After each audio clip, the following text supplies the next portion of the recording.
বন্ধু বাইরে কাজ থেকে বাড়ি ফিরছিল। তাকে রেল স্টেশনে আনতে গিয়েছিল তার দুই বন্ধু। ফেরার পথে পথ দুর্ঘটনায় তিন বন্ধুরই মৃত্যু হয়। রবিবার সকালে মর্মান্তিক এই দুর্ঘটনাটি ঘটেছে মালদার বৈষ্ণবনগর থানা এলাকায়।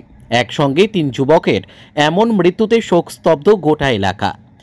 ওই তিন যুবকের নাম সাবির আলম, রমজান শেখ ও সাদিকাতুল ইসলাম। তাদের বয়স 19 থেকে 24 বছরের মধ্যে। তারা তিনজনেই মালদার মোথাবাড়ি থানা এলাকার মেহেরপুরের নতুনপুরের বাসিন্দা। ওই যুবকদের পরিবার সূত্রে জানা গিয়েছে, সাবির পরিযায়ী শ্রমিকের কাজ করে। 6 মাস আগে কেরলে কাজে গিয়েছিল। গত 3 দিন আগে সেখান থেকে ট্রেনে চাপে বাড়ি ফেরার জন্য সে ফারাক্কা রেল স্টেশনে নামবে বলে পরিবারকে জানায়। তাই রেল স্টেশন থেকে তাকে আনার জন্য তার দুই বন্ধু রমজান এবং সাদিকাতুলকে ফোন করে সাবির। তাই বাইক নিয়ে বন্ধুকে আনতে গিয়েছিল দুই যুবক। ফেরার পথে বৈষ্ণবনগর থানা এলাকার 18 মাইলে জাতীয় সড়কে ট্রাকের ধাক্কায় তিন বন্ধুরই মৃত্যু হয়। এই ঘটনায় তিন যুবকের পরিবার বাকরুদ্ধ হয়ে পড়েছেন। শোকাহত গোটা এলাকার বাসিন্দারা। ঘটনার তদন্ত শুরু করেছে পুলিশ। বোম্বাই থেকে চালার কাজ করে বাড়ি আসছিল। রাতে মেহেরাপুর থেকে দুজন আনতে গেছিল ফারাক্কা। ফারাক্কা থেকে আসার সময় দুর্ঘটনাটা ঘটে। তিনজন ছিল। হ্যাঁ, তিনটেই বন্ধু। ও শুনতে পাচ্ছি তো এখন যে মানে ওর বন্ধু একটা বাইরে আসলো নাকি। তো বন্ধু 6 মাস ধরে বাইরে ছিল, ওই ফারাক্কাতে নেমেছিল। ওখান থেকে ডেকেছিল যে আমাকে আনতে আসো, ওই জন্য গেছিল দুজন মিলে। কিন্তু ওই বাইকে গেছিল, ওই আসার টাইমে বেশ এরকম হয়েছে। 7টার দিকে ফোন করেছে আমাদের বাড়ির পাশে একটা ছেলেকে 18 মাইল থেকে। এসে তখন আমাকে বলতে গেছে, ফের বাড়ির লোককেও জানাতে এসছে, জানিয়ে এসে ফের আমাদের বাড়ি থেকে লোক গেছে। তো ওখান থেকেই মানে আস্তে আস্তে ওই অ্যাক্সিডেন্টটা হয়েছে। আমি আর আমার ছেলে দুজনে মিলে একসঙ্গে নামাজ পড়ে আসলাম। এসে দুজনে বাড়িতে ঢুকলাম। ঢোকার পরে আমি দেখলাম যে ও গাড়ি বের করলো।